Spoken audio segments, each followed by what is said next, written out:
Здраво, вие слушате Радио Канал 103, ова е 155-тото издание на емисијата ТВ 103, односно специализирана радиоемисија за актуелни и квалитетни ТВ серии,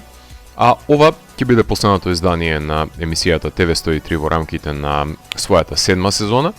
Ќе завршиме со 8 епизоди, како што умеат да го направат тоа лимитираните серии, односно сезони на серии, но ќе го задржиме квалитетот наместо непотребно да се распленуваме со квантитет.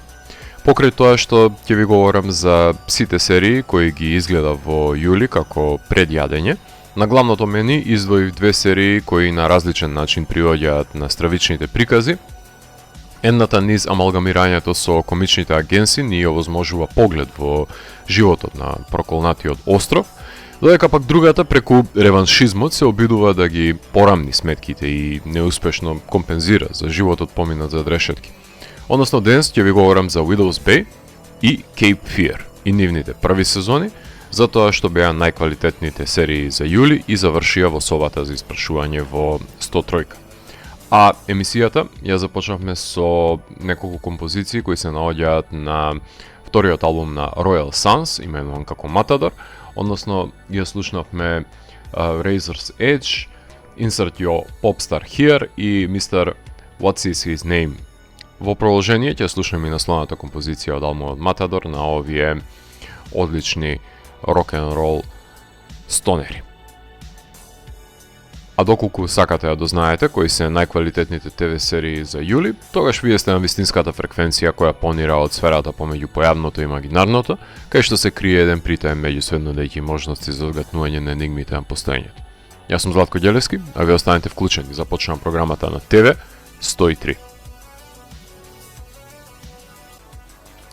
Во зависност од задолженијата кои ги имам во рамки на летниот период, така и одвојувам од слободното време за гледање на серии и најмногу страда тоа, но сепак успеав да најдам време барем да можам да ги изгледам минимумот од 8 серии кој е потребен за реализирање на една емисија на ТВ 103, односно тие 48 гледачки часа кои треба да ги добие една епизода. Голем дел од сериите го завршуваа пролетниот циклус на емитување, се помал станува бројот на серии кои за време на викенд во целост се емитуваат, па да можам непречено да ги погледнам. Се враќа повторно на голема врата трендот од емитување недела за недела, но веќе забележувам дека резервоарот на неизгледани серии од оваа година се преполнува и има имиња кои од почетокот на годината ви напоменувам дека чекаат нели да го добијат вниманието од моја страна, но штом не го добиле досега се намалува и шансата да го добијат од сега, можеби доколку се реактуализираат, но веќе имам некакви индикации дека летната понуда ќе биде послаба на сите платформери, па ќе се обидам да го искористам периодот на пауза на емитување на овие прегледи на емисијата, за да стекнам нови гледачки искуства од тој непресушен бунар на натрупани серии кој прераснува во шпајс во кој нема место да се влезе од хордањето на сериите, па ќе треба да се поместат неколку за да може да се направи чекор внатре. Вкупно изгледав 8 сезони во јули, 2 документарни ТВ серии, една анимирана и 5 играни. За две од играните на долго и на широко ќе ви говорам во рамките на ова издание, но да започнеме најпрво со документарните кои се разбира дека инволвираат формулаичноста на криминогените дејанија кои пред се извршени за време на судските процеси и се проследени со Talking Head документарни серијали, од кои првиот беше Michael Jackson The Verdict, односно една од многуте ТВ серии за поп звездата, особено за неговите судски процеси. Во овој случај фокусот беше вперен на озлогласениот судски процес за злоупотребата на малолетниците, кои се разликува од останатите документарни филмови поради дополнителната домашна архива на снимки и интервјуа со правните лица инволвирани во случаите, што не обелодени кој знае какви детали за нив, туку се долови стратегијата со која се бранил тимот на Майкл и како поротата гледала на представувањето за време на процесот. За комплетистите кои ги следат судските спорови, секако дека може да биде од корист овие 3 епизоди на Netflix. За останатите кои сте гледале неколку од претходните, воопшто ова не е задолжително за гледање. Вториот документарен серијал се нарекува Twisted Yoga уште еден мини серијал од 3 епизоди, кои овој пат се работени за Apple TV, составен од интервјуа со поранешни припадници на школата на тантричка јога, кои се приклучиле на изучување на тајните на учењето, а всушност станале дел од организиран култ, кој го предводи некаков си романски јогин, кој си се самозадоволувал со оргијашење со младите припаднички од култот, кои сакале да бидат дел од ексклузивниот потесен круг на миленички на јогинот, кој оперирал со нивно условно кажано заработување во сомнителните приватни имоти во Романија и во Париз, каде ги присилувале да снимаат видео изјави дека тие доброволно се повлекуваат и вовлекуваат од нивната трговија со луѓе условно кажано, со оглед на тоа што биле кемгрлс по слободно време, а според гуруто се користела сексуалната енергија за оргиите со него. Се уште ме фасцинира како има жена со испран мозок која до ден денес е убедена дека гуруто со нејзиното фаворизирање помогнал да стекне длабоки нови поимања и познавања, се продуховила и со пола уста ги признава неговите злодела против учесничките. Од играните серии, официјално декларирам дека четвртата сезона на From е последната сезона која ќе ја гледам во мојот живот. Немам никаква намера да го продолжувам гледањето на нивната последна сезона. Петта, видно сум иритиран од потребата на експлоатирање на действието за да се влечка од шупливо во празно, да се направи истата грешка што продукцијата на Lost ја направи. Значи, знаете дека веќе четврта сезона се заглавени ликовите во една местност од која не може да излезат и внесуваат еден опасен лик уште од првата епизода кој ршум може да направи помеѓу сите нив и упорно не го користат до последната епизода, а дури и тогаш делумно е искористен за конфликтни ситуации, што за мене беше последната црвена линија која ја премина оваа серија, која упорно си пука во колено, без разлика на квалитетот кој го имаше во првата сезона и за секоја добра одлука има две катастрофални кои ја себе саботираат, така да го кажеме, така што не ме интересира како ќе ја завршат. Моите 8 часа дефинитивно нема да ги добијат MGM+. До тука е мојата вожња, се симнувам јас од тука. Позитивно бев изненаден од Heated Rivalry, една од најизвиканите LGBT серии, која од нигде никаде се појави на канадската телевизија Crave, и од позитивниот одек на гледачите, кој почна да се дистрибуира широм светот точно преку HBO, во која ривалството меѓу хокејарските звезди е само за пред аудиториумот, приватно делат постела двајцата и се обидуваат на секој можен начин да го скријат сексуалното привлекување од јавноста, за да ги заштитат собствените кариери, додека некој нивен сотимец не го обзнани светот дека е геј, што ќе ги помести нештата за сите нив. Така што самото компактно структурирање на действието во 6 концизни и прецизни епизоди, во кои имаше дури простор за своји арки да добијат споредните ликови, кои имаат удел во големата хокеарска приказна која се прераскажува, беше добар пример дека многу може да се каже и со редукција, да се проследи цела сезона на ривалитет и пак да се долови како изгледа една интимна врска пред се. Со интимата се запознаваме и на ликовите кои се обидуваат да бидат некои нешто во корпоративниот свет во комедијата Not Suitable for Work за Hulu на Disney, каде младите ликови живеат заедно како цимери во една зграда и секој на свој начин има проблеми да напредува во професионално рамниште, правејќи ги првите обиди за зачекорување на пазарот на трудот, значи една комична серија,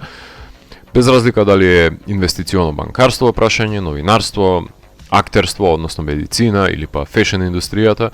тоа што еден со друг се симпатизираат е сосема друга проблематика на приватен план, што дотолку ги комплицира нивните соодноси, меѓутоа тоа што пред се и тоа што сакаат да бидат и со кого посакуваат да бидат нели заедно. Значи ова се модерни Friends, ама ако повеќе нели милувате да ги оквалификувам со таа назнака, не е ситком сепак во прашање, со нема лефтрек во позадина, само овие ликови нешто се обидуваат да работат во животот за разлика од легачите во Централ Парк. Доколку сакате да добиете анимирана серија со слични соодноси на пријатели, кои не треба да работат за да си го заработат лебот, затоа што се животни, тоа е топла препорака е да ја погледнете анимираната серија Kevin, која го осликува животот на милениците на младите во големиот град,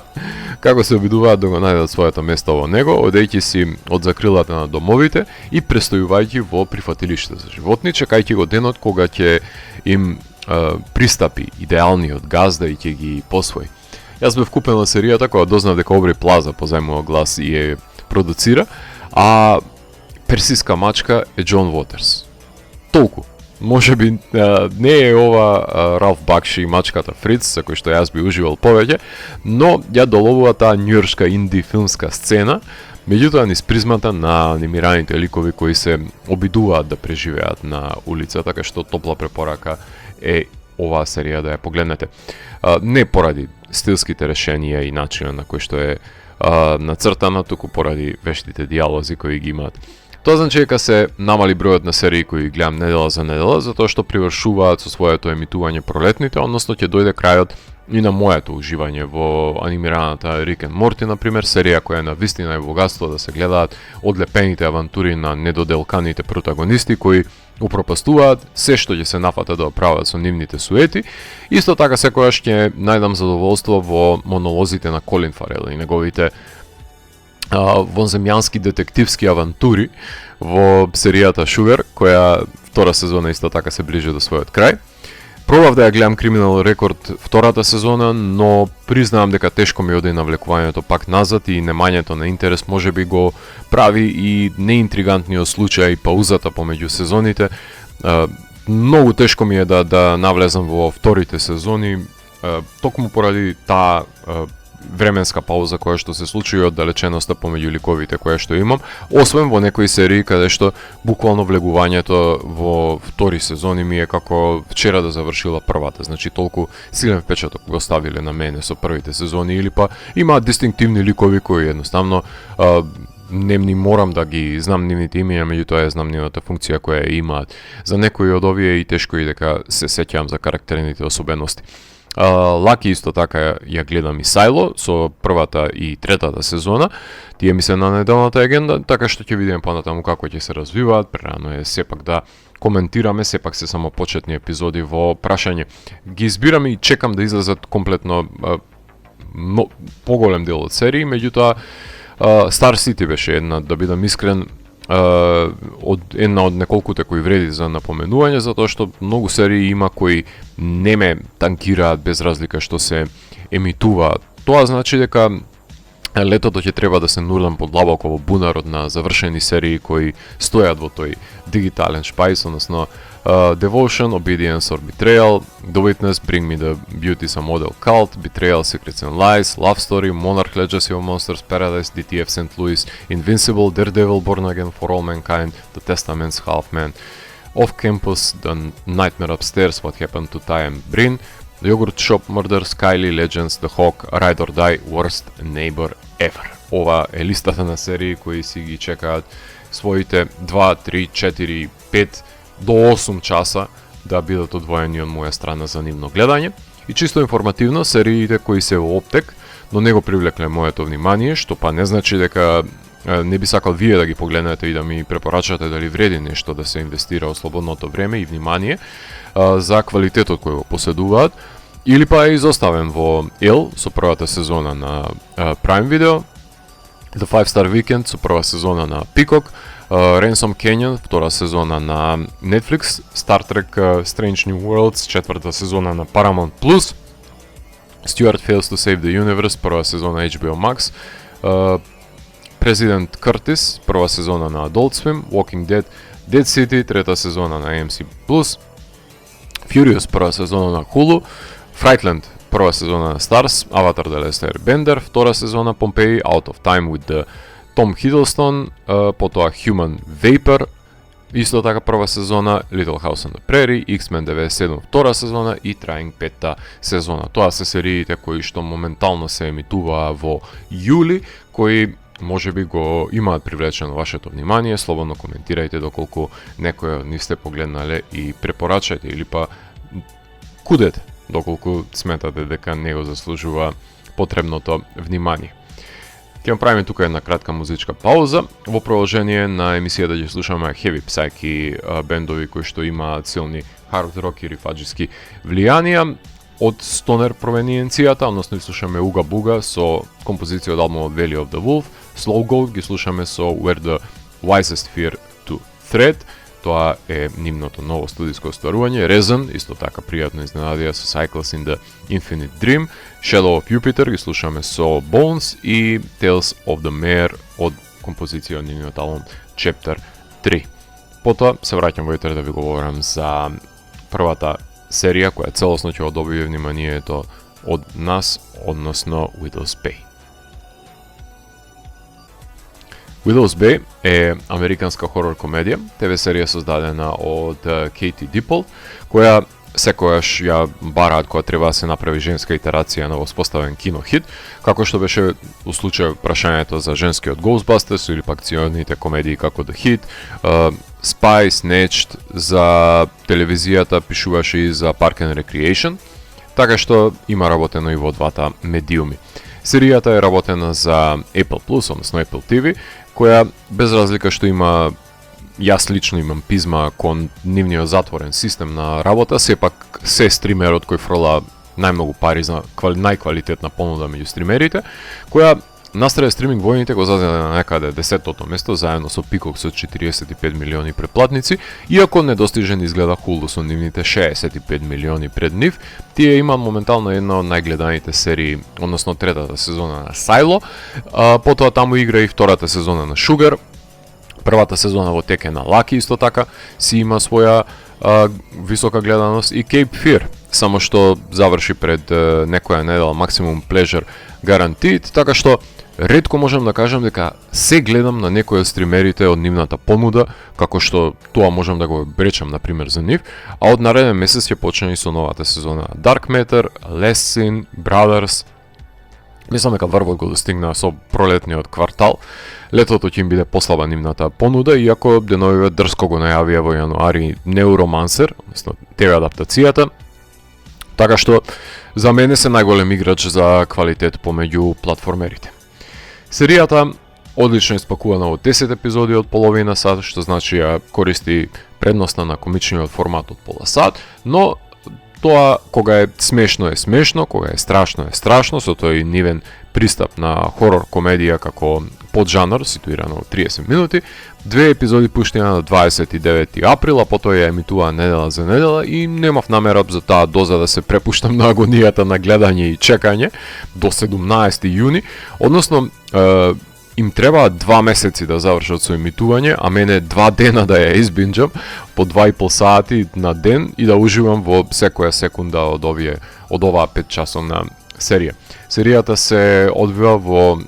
измислениот островски град во Нова Англија, односно Нью Ингланд, тоест Widow's Bay, кој е погоден од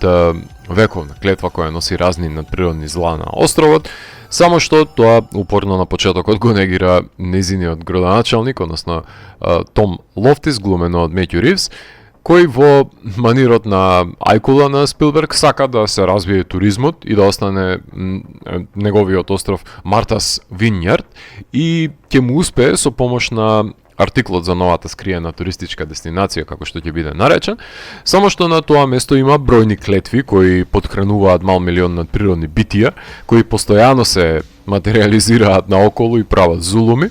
додека не ги посведочи со негови очи, нели, духовите за проколнатите домови, нема да поверува во тоа, како што, например, неговата помошничка Патриша, која глуми одличната Кейт Офлин, ќе ги воочи кога ќе се обиде да направи совршена забава, а ќе биде залажана да изведе обскурен ритуал за жртвување на жителите на местноста. Заедно ќе се обединат да го најдат причинителот за родишот на клетвата и да е отстранет од неговите клетви, се разбира. Арно ама, секојаш има едно арно ама во хорор жанрот, да ми ти имал тој свој наследник. Една од клетвите е дека не можат домородците да го напуштат островот, се додека нели не биде расчистено, и последниот наследник кој што е жив, што е дополнителен проблем нели за самите мештани. Ужива во епизодите затоа што како љубител на хорор комедиите, не само на тој жанр, туку ми пријади задоволство и да неколку други поджанрови, како што беше на пример слешер пресметката со убиецот со маската, односно именом како The Boogeyman, и неговата финална девојка која на нишан го има и откако ќе го совлада, затоа што е поучена од тоа фамозно станување во последната сцена во хорор филмовите и нема да дозволи на случајност да се одвива истото тоа и со The Boogeyman. Окултниот ритуал, да не зборувам колку беше прекрасно реализиран и каков пресврт сам по себе беше, иако Патриша само сакаше да се покаже во добро светло пред врсничките кои не ја поднесуваат, затоа што мисла дека лажала за The Boogeyman, дека ја нападнал кога умреле нивните врснички. Прекрасна е и историската епизода, дефинитивно за предложката на клетвата која ја го најмиле хорор мајсторот Тај Вест да ја режира, што е прекрасен избор за снимање на ботл епизода и незината разрешница во реалноста пред се во наредната. За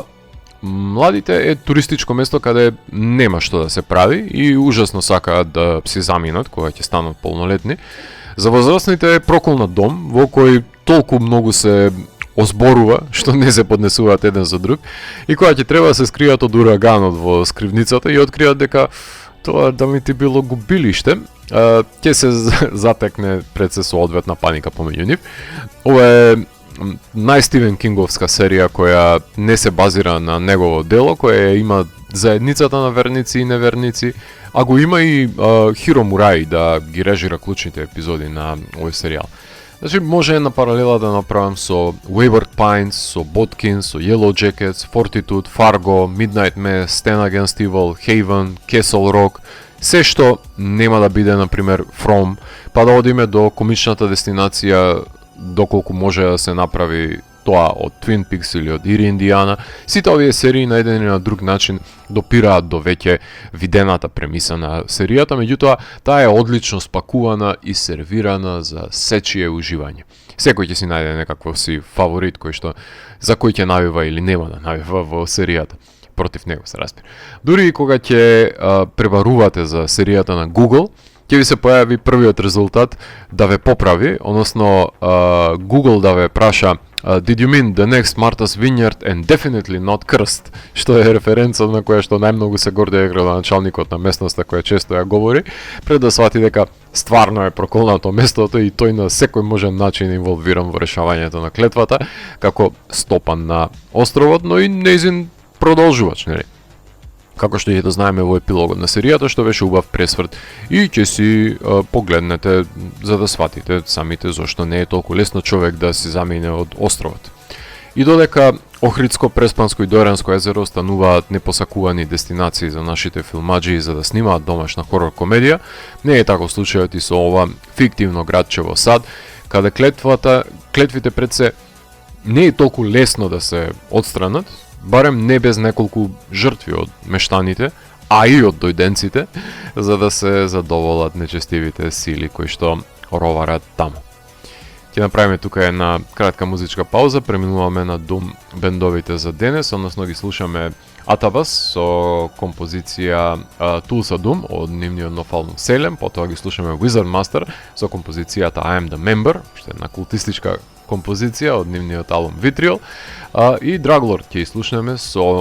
Void Uncoiled, ја избрав од албумот Hear It Breathe. Значи, долго, споро и моќно музичко парче кое што ќе го добиете како спрега помеѓу Widowspay и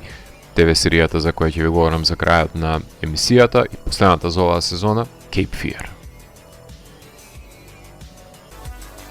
Cape Fear е американски психолошки трилер, ТВ серија создадена од еден од милениците на оваа емисија, односно господинот Ник Антоска, кој тука го промовиравме уште од неговата одлична хорор-антолошка серија Channel Zero и бизарната Brand New Cherry Flavor, кој добива можност да ја адаптира во телевизиски формат за прв пат во историјата The Executioners, односно книгата на Џон Макдоналд, која имаше две филмски итерации. Едната од 1962 година во режија на Джейли Томсон со Грегори Пек и Роберт Мичам во главните улоги, а другата од 1991 година од Мартин Скорсезе која за мене е поиконична со оглед на тоа што антагонист во таа серија глуми Роберт Де Ниро. И оваа серија, како и Видоус Бей, се во продукција на Apple TV. И мислам дека нема потреба да повторувам дека доминира со квалитетни изданија во изминатите неколку месеци, со тоа што за разлика од Видоус Бей, оваа серија ја гледав недела за недела, каде тензијата си допуштив да расте со секоја нова епизода и ако немав со кого да ја разговарам за неа, не ме спречи тоа во уживањето. На 5 јуни ги пуштија првите 2 епизоди и потоа не хранеа недела за недела со по една 45 минутна епизода, што значи дека ова е серија која утре се емитува последната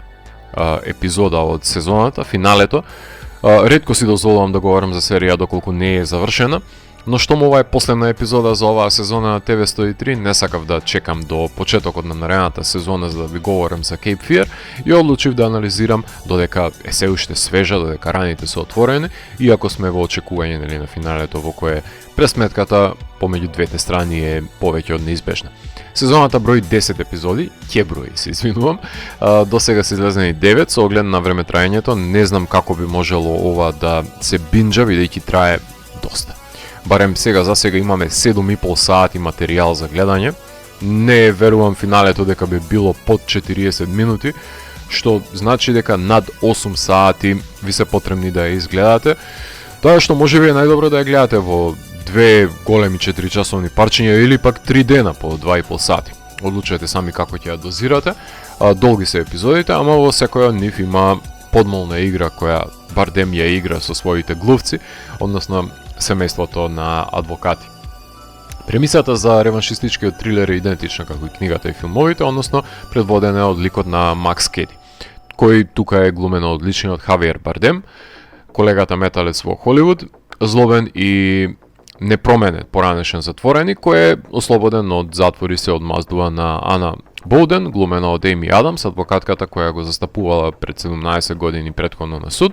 користејќи го своето познавање на законот за да не му ја даде најдобрата одбрана која може би ја заслужил. Затоа тој се враќа во незиниот живот и животот на незиниот сопруг, глумен од Патрик Вилсон, кој на секој можен начин да им го загорчи животот и да гледа како семејната заедница се распаѓа пред неговите очи. Поврзаноста со оригиналниот филм, освен тоа што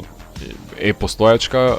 освен амблем на Стивен Спилберг и на Скорсезе се јавуваат како продуценти, е и појавувањето на Џулиет Луис, која глумеше и во филмската адаптација од 1991 година, а тука ја глуми полусестрата на Макс, која си има собствени демони во главата и Џулиет многу добро знае како да ги одглуми, а кој може да му биде татко на Луда како на Бардем, ако не и самиот Хелбој, односно Рон Перлман. Така што и тука не беше сгрешен кастингот за да се најде уште еден великан да глуми друг великан. Серијата се темели на антагонистот за кој треба да навивате, затоа што тој нема добиено најдобрата одбрана која ја заслужува и има дадено голем дел од неговиот живот на злодело кое наводно го нема извршено. Тоа значи дека цело време додека бил зад решетки се претворил во чудовиштето кое општеството сакало да биде и штом излезе одлучува да биде странецот кој ќе го скрши семејниот портрет. На секој можен начин го напаѓа семејството на адвокатите, ја пушта неговата условно кажано најмена ќерка да го заведе синот и постепено го дрогира семејството, додека и самиот започне да ги провоцира со неговите зачестени, ајде да ги наречеме ненадејни посети,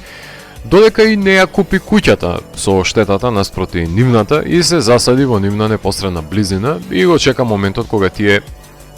нема да може да го поднесе да го гледаат и во очите на законот започнат да му се закануваат, така што за време на едно патување заедно со ќерката на семејството, чие што доверба ќе ја добие од некоја чудна причина и побуда, како бунт, тинејџерски против семејството, затоа што, Бардем не смее да се заборави дека ја игра улогата со харизма и со панаш, така што нема човек што може да му одолее, без разлика што е постојана закана. При излетот во друг град ќе биде искористено оружјето кое ќе го украде ќерката и тоа ќе значи дека до самиот крај Вилсон ќе заврши во затвор, синот и ќерката во институција и во притвор, додека мајката е во потрага по коренот на семејството на Макс, каде ќе дознае кој бил виновен за нанесената смрт на неговата сопруга и ќерка која одлежал тој во затвор. Но рацете се крвави и нема враќање назад. Макс манипулира со несигурностите на секој од членовите на семејството и успева да ги заврти еден против друг, затоа што на неговата одмазда и нема крај, додека не ги види јавно омаловажени, како што ќе им напомене во еден наврат. Не можам да дадам кој знае какви пофалби за изведбата на Вилсон и Адамс. Вилсон е секојаш зачуден, додека пак Адамс ништо не ја прободува и нема кој знае каков скок во изложувањето на емоциите низ кои поминува семејството, ниту кога е нападната, ниту кога е под действие. Интензивирани се сите наезди на семејството и заканата не е во соседството, туку е во нивниот дом, без тие да се свесни, дури и кога ќе се обидат да нападнат од канцеларијата на јавниот правобранител, Бардем ќе успее да го спакува на парчиња човекот кој ќе биде љубопитен за минатото на Кади и засади во ковчег во базенот. Значи нема граница која не би ја надминал Макс за да ја постигне неговата одмазда. Изборот на режисери не е за подценување, пилотот е на Мортен Тилдим кој ги има режирано Headhunters, The Imitation Game и Passengers, есе филмот пред се. Аманда Мерсалис, која што има работено на Екопарк, и Си.Џей Кларксон, која убаво си режираше бројни ТВ серии, не знам зошто, што мајка бараше да си ја унакази кариерата со Мадам Веб, ама нека и стои како единствен долгометражен филм и одличниот Джеф Русо ја прави, се разбира, прекрасната и препознатлива музика која ја предводи оваа серија. Соодветен изборот да се сними 8-часовна серија за да може што е можно полого Макс Кади да го измачува семејството кое не му ја обезбедило слободата, иако имале докази за тоа. Без разлика на скрупулозноста, тешко е човек да не навива за убиецот кој не е убиец, ама ќе стане убиец за да докаже дека не бил убиец, ама убиството кое го нема направено ќе го направи да биде убиец. Ова брканица во една мачка и многу глувци вреди да ја погледнете на малите екрани, затоа што е потентна итерација на култното дело кое со нетрпение чекаме да еруптира утре во финалето. За крајот на емисијата ќе имаме можност да слушнеме композиции кои што се инструментални, најчесто тоа и го правам, The Old Ones ги слушаме со композицијата Ogi Ritual од албумот Volume 2 и доколку имаме време X-Sans ќе слушнеме со Giantess од албумот Оба и Тори. Вие го слушавте 155-тото издание на емисијата TV103 со Златко Ѓелевски, кај што детално ви ги представив сериите кои ги погледнав во јули. TV103 е уникатен сигнал кој се појавува во четврток на оваа фреквенција и во рок од 2 часа ви нуди длабински поглед во значењето на актуелните ТВ серии. Ова беше последната епизода од 7-та сезона и сакам да ви се заблагодарам за оддаденото внимание кое го споделувавте со емисијата, во која чекор во чекор и рамо до рамо ги гледавме актуелните ТВ серии. Не заборавајте дека sharing is caring и се слушаме до наредната сезона на TV103. До наредното издание, гледате ТВ серии и останете вклучени. Чао!